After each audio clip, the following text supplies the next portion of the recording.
Hello दोस्तों, कैसे हैं आप। आज का हमारा नया टॉपिक है आरबीआई ने घटाया ब्याज। आज हम बात करेंगे आरबीआई के रेपो रेट के बारे में। दोस्तों, अगर आपका होम लोन चल रहा है तो ये आपके लिए बहुत ही इंपॉर्टेंट चीज है। आरबीआई ने रेपो रेट में कटौती की है। दोस्तों, आरबीआई ने रेपो रेट 6.50 से घटाकर 6.25 हो गया है। 25 पॉइंट आरबीआई ने रेपो रेट घटा दिया है। दोस्तों, 25 पॉइंट भारतीय रिजर्व बैंक ने रेपो रेट में कटौती का ऐलान कर मिडिल क्लास को एक बड़ा तोहफा दिया है। दोस्तों, रेपो रेट में 25 पैसे की कटौती की गई है, जिसमें अब रेपो रेट 6.50 से घटकर 6.25 हो गया है। तो आइए जानते हैं ये रेपो रेट है क्या और इससे क्या फायदा होगा। अगर आपका भी होम लोन चल रहा है तो आप कैसे इसको घटा सकते हैं। दोस्तों, बने रहिए इस वीडियो पे।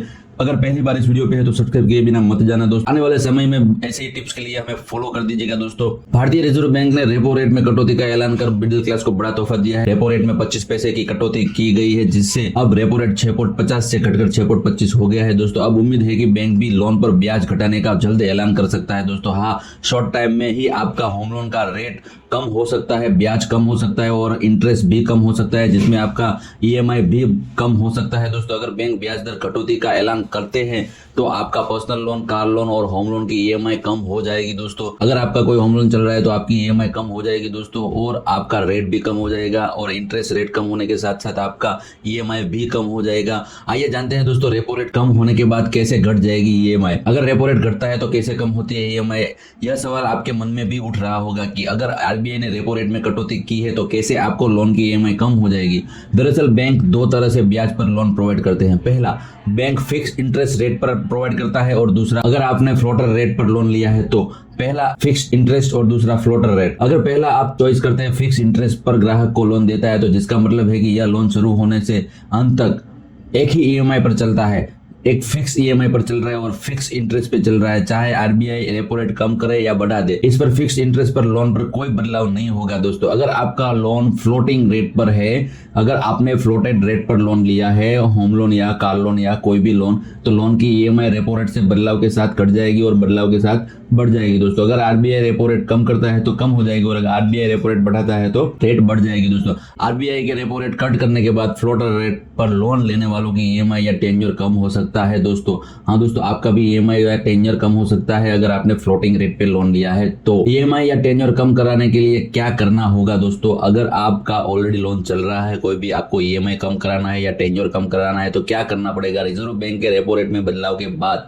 अगर आपके बैंक ने भी ज्यादा दर बदला है तो आपको बैंक जाने की जरूरत नहीं है। लोन लेते वक्त अगर आपने रेपो रेट में बदलाव के अनुसार ईएमआई का विकल्प चुना है तो ईएमआई में बदले, लेकिन अगर आपने लोन टेन्योर में बदलाव का ऑप्शन चुना है तो टेन्योर कट जाएगा। दोस्तों, हालांकि अगर आपने इसमें टेन्योर में बदलाव का विकल्प चुना था और ईएमआई कम करना चाहते हैं तो बैंक जाने की आवश्यकता नहीं है। बैंक में जाकर आप अपने क्वेरी के अनुसार ईएमआई या टेन्योर में बदलाव कर सकते हैं। दोस्तों, आपको सीधा बैंक चले जाना है और बैंक चले जाने के बाद अगर आपने ईएमआई के विकल्प चुना है, ईएमआई बदलेगी तो आपका ईएमआई बदलेगा। अगर आपने विकल्प चुना था कि आपका टेन्योर बदलेगा तो आपका टेन्योर बदलेगा। दोस्तों, अगर आप दूसरा कोई बदलना चाहते हो अलग से टेन्योर या ईएमआई तो फिर आपको उस तरह से बैंक में जाके बात करनी होगी। अगर लोन लेने वाले हैं तो क्या करें। आरबीआई के रेपो रेट में कटौती के बाद अगर आप लोन लेने का विचार कर रहे हैं तो आपको सबसे पहले कुछ दिनों का इंतजार करना चाहिए जब सभी बैंक लोन के ब्याज दर में बदलाव कर दे। इन सभी बैंकों के ब्याज समीक्षा करें, जहां सबसे कम ब्याज पर लोन मिल रहा है ले सकते हैं। हालांकि आप हिडन चार्जेस वगैरह के बारे में भी जानकारी लेनी चाहिए।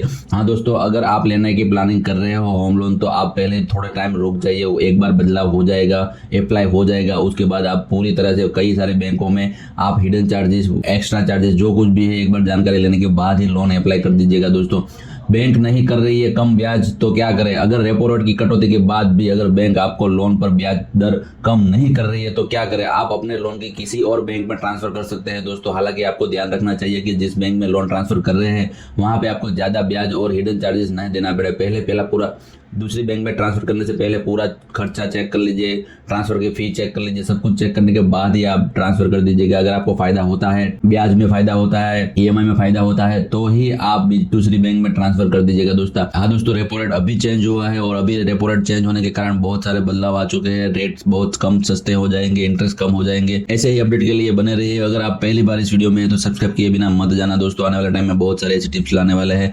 मिलते हैं नए वीडियो में नए टॉपिक के साथ। Thank you.